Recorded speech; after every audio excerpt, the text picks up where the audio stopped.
अब हम अपने अगले विश्लेषण की शुरुआत एक विचार से करना चाहते हैं, और वो विचार ये है कि जब लोग उपलब्धियों में भी गलतियां ढूंढने लगें तो समस्या उस उपलब्धि में नहीं बल्कि उन लोगों की सोच में होती है।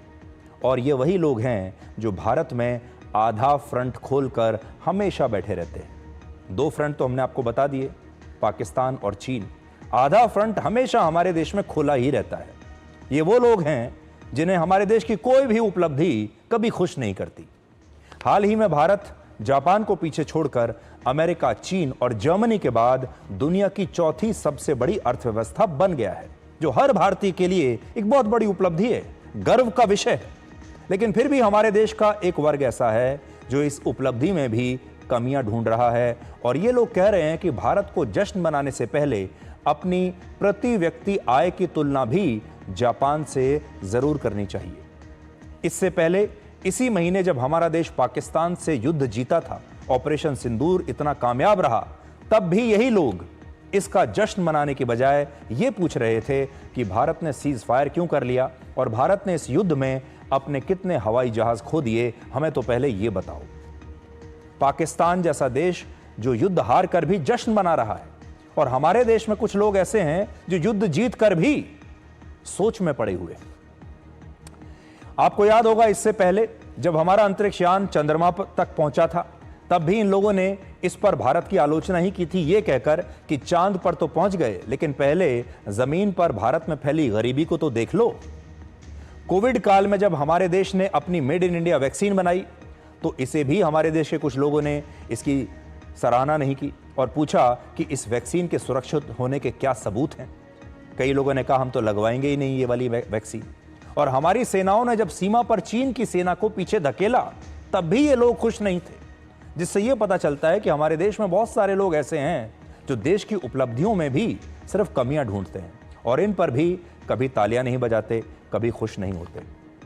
और शायद यही कारण है कि वर्ल्ड हैप्पीनेस इंडेक्स में पाकिस्तान के लोग भारत के लोगों से ज्यादा खुश हैं। क्यों पाकिस्तान के लोग खुश हैं? पाकिस्तान के लोग युद्ध में हार कर भी जश्न मना रहे हैं। अपनी अर्थव्यवस्था के $400 बिलियन पार होने की खुशी में भी वहां के लोग झूमते हैं। हमारे देश में बहुत सारे लोग भारत के दुनिया की चौथी सबसे बड़ी अर्थव्यवस्था बनने पर भी खुश नहीं हैं, और इसमें भी वो लोग कमियां ढूंढ रहे हैं। और इस उपलब्धि पर भी हमारे देश के कुछ लोग ऐसे हैं जो आज मायूस बैठे हैं, जबकि ये भारत के हर व्यक्ति की उपलब्धि है, आपकी उपलब्धि है, हमारी उपलब्धि है। जो भी व्यक्ति इस देश में काम कर रहा है, हम सबका इसमें योगदान है, इसलिए हम सब के लिए फख्र की बात है। इंटरनेशनल मॉनेटरी फंड यानी IMF के ताजा आंकड़ों के मुताबिक भारत दुनिया की चौथी सबसे बड़ी अर्थव्यवस्था बन गया है, और इनमें पहले नंबर पर अमेरिका है, जिसकी अर्थव्यवस्था है 2623 लाख करोड़ रुपए की। दूसरे नंबर पर चीन है, जिसकी अर्थव्यवस्था है 1653 लाख करोड़ रुपए की। तीसरे नंबर पर जर्मनी है, जिसकी अर्थव्यवस्था है 408 लाख करोड़ रुपए की। और चौथे स्थान पर हमारा देश भारत है, हमारी अर्थव्यवस्था है 360 लाख करोड़ रुपए की। और पांचवें नंबर पर अब जापान आ गया है, जहां की अर्थव्यवस्था है 360 लाख करोड़ रुपए की। तो ये आपको याद रखने चाहिए, जो पहले 5 देश हैं बड़े अर्थव्यवस्था के हिसाब से। दुनिया की 5 सबसे बड़ी अर्थव्यवस्थाएं ये हैं जिनमें आपका देश भारत आज पूरी दुनिया में चौथे नंबर पर आ गया है। अब जरा आपको पीछे लेकर चलते हैं। वर्ष 2014 में जब नरेंद्र मोदी पहली बार भारत के प्रधानमंत्री बने थे, तब भारत इस सूची में 10वें स्थान पर था। लेकिन अब 2025 में हम 10वें से बढ़कर चौथे स्थान पर आ गए हैं। पिछले 11 वर्षों में पहले भारत ने रशिया को पीछे छोड़ा, फिर इटली को पीछे छोड़ा, फिर ब्राजील को, उसके बाद फ्रांस को, फिर ब्रिटेन को, और अब जापान को भी हमने अर्थव्यवस्था के मामले में पीछे छोड़ दिया है। क्या ये कम बड़ी उपलब्धि है? ये सारे वो देश हैं जिन्हें लेकर ये कहा जाता था कि भारत इन देशों की अर्थव्यवस्था से कभी आगे नहीं निकल पाएगा, और जापान को लेकर तो ये कहा जाता था कि भारत को उसके आसपास पहुंचने में भी अभी बहुत लंबा समय लगेगा। वर्ष 2014 में जापान की जीडीपी 298 लाख करोड़ रुपए की थी और भारत की थी 124 लाख करोड़ रुपए की। और जापान की कुल जीडीपी में भारत जैसे दो देशों की अर्थव्यवस्था समा सकती थी। यानी हमसे दुगनी बड़ी अर्थव्यवस्था थी जापान की आज से 11 साल पहले। लेकिन आज मई 2025 में भारत की अर्थव्यवस्था जापान से भी बड़ी है। आप सोचिए, यह है चमत्कार कि नहीं? और ये सारे लोग जो हैं, ये वो हैं जिन्हें विकसित देश माना जाता है। औद्योगिकरण का सबसे बड़ा फायदा इन देशों को मिला है। ये हमसे पहले से ही कई दशकों के लिए हमसे आगे रहे हैं। हम तो विकसित देश माने ही नहीं जाते थे, और ये सारे विकसित देश हैं। इन्हें औद्योगिकरण का पूरा फायदा मिला है पहले दिन से, जो कि हमें नहीं मिला कभी। हालांकि हमारे देश में कुछ लोग ऐसे हैं आज भी जो इस सफलता पर भारत की आलोचना करते हुए ये कह रहे हैं कि हमें अर्थव्यवस्था के साथ साथ जापान की प्रति व्यक्ति आय भी देख लेनी चाहिए। जापान की प्रति व्यक्ति आय कहां है और हमारी कहां है? तो आज हमने इसके लिए भी कुछ आंकड़ों को आपके लिए डिकोड किया है, और हम चाहते हैं कि पूरा देश, आप सब इन आंकड़ों को भी ध्यान से देखें, क्योंकि यह दुष्प्रचार भी आप तक जरूर पहुंचेगा। जापान में प्रति व्यक्ति सालाना आय 29 लाख रुपए है। माना हमसे बहुत ज्यादा है, 29 लाख रुपए वहां पर एक औसत व्यक्ति कमाता है एक साल में, जबकि भारत में प्रति व्यक्ति सालाना आय है लगभग 2.5 लाख रुपए। अंतर तो बहुत बड़ा है, और इस मामले में हमारा देश जापान से आज भी काफी पीछे है, इसमें कोई शक नहीं है, आंकड़े बता ही रहे हैं। लेकिन यहां आपको यह बात भी समझनी होगी कि जापान की कुल आबादी सिर्फ 12.5 करोड़ है, जबकि भारत की कुल आबादी 140 करोड़ से ज्यादा है।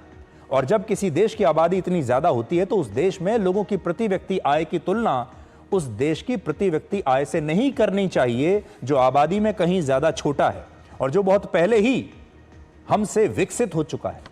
इस बात को आप चीन के उदाहरण से जरा समझिए।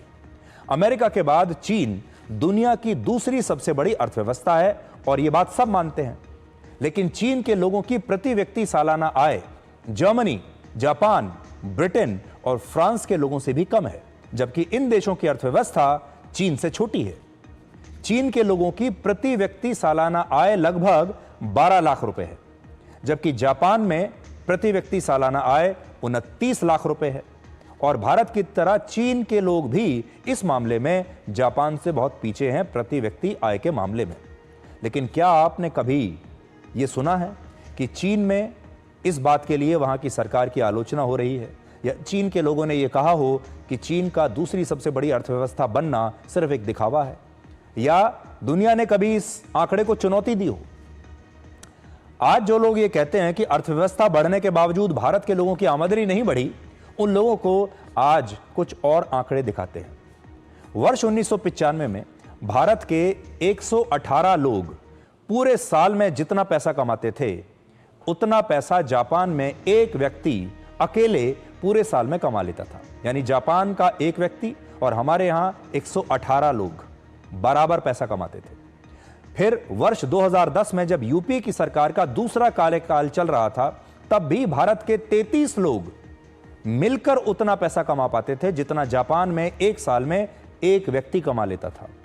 वर्ष 2014 में जब नरेंद्र मोदी भारत के प्रधानमंत्री नहीं बने थे और देश में चुनाव हो रहे थे, तब भी भारत के 25 लोग मिलकर उतना पैसा कमा रहे थे जितना जापान में एक व्यक्ति पूरे साल में कमाता था। यानी हमारे 25 और जापान का 1। लेकिन आज जापान में एक व्यक्ति पूरे साल में जितना पैसा कमाता है, उतना पैसा भारत के 12 लोग मिलकर कमा रहे हैं। और यह अंतर मौजूदा सरकार में बहुत तेजी से कम हुआ है, और आने वाले वर्षों में यह अंतर और भी कम हो जाएगा। आज यह अनुपात 1 और 12 का है, अब आप देखिएगा यह और कम होगा। और अनुमान है कि सिर्फ 5 साल के बाद वर्ष 2030 में भारत के 9 लोग जापान के एक व्यक्ति के बराबर पैसा कमाने लगेंगे। आज विपक्ष के या कांग्रेस के जो नेता बार बार जापान के लोगों की प्रति व्यक्ति आय दिखाकर राजनीति कर रहे हैं, उनसे हम ये भी जरूर पूछना चाहेंगे कि जब भारत में यूपीए की सरकार थी, क्या तब भारत के लोगों की प्रति व्यक्ति आय जापान से ज्यादा थी?